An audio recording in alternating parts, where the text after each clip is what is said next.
little bit about an introduction to physical activity. So what does physical health mean? So it's enjoying being physically active and moving your body a little bit more, having a good balance, coordination and agility in everyday tasks, not just in sport as we normally associate these words with, having the strength, suppleness and stamina required in daily life, again for them daily life tasks such as maybe shopping or washing the car, and having fewer illnesses, diseases or injuries. Okay, so what are the benefits of being physically active? So less discomfort and pain through your muscles and in your joints. It'll also help with the range of movement at your joints, which makes daily activities a lot easier and lowers the risk of injury. It can also increase your self-confidence, so you might feel better about your body image and the feel-good hormones getting released to boost that mood. So this in turn improves your mental health and leads to a reduction in stress and anxiety, and also can improve the quality of your sleep. So how much physical activity is enough? So it's recommended that we should do about 150 minutes of cardiovascular exercise a week, and 2 to 3 times a week incorporate some strength and flexibility training. So this can separate down into 7 20-minute walks a day, so just getting out maybe before work, after work or during your lunch break. 5 30-minute walks for the 5 days in the week, or 3 50-minute walks 3 days in the week, so it's quite manageable to incorporate into your routine.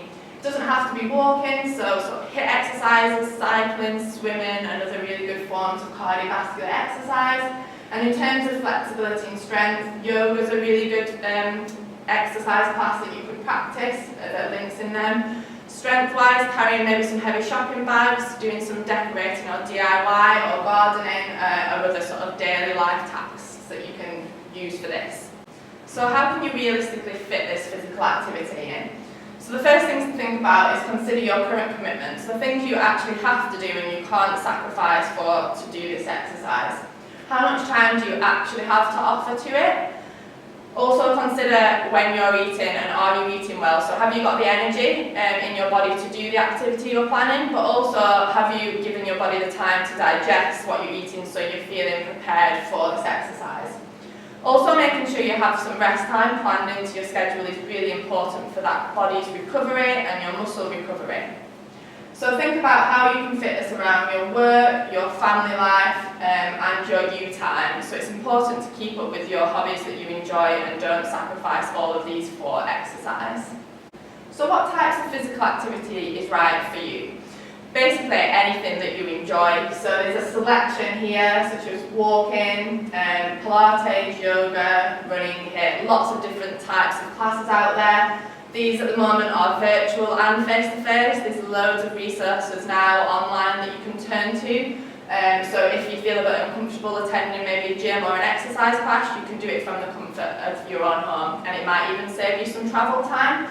So yeah, try out a variety of different ways and pick one that you enjoy and fits with your routine.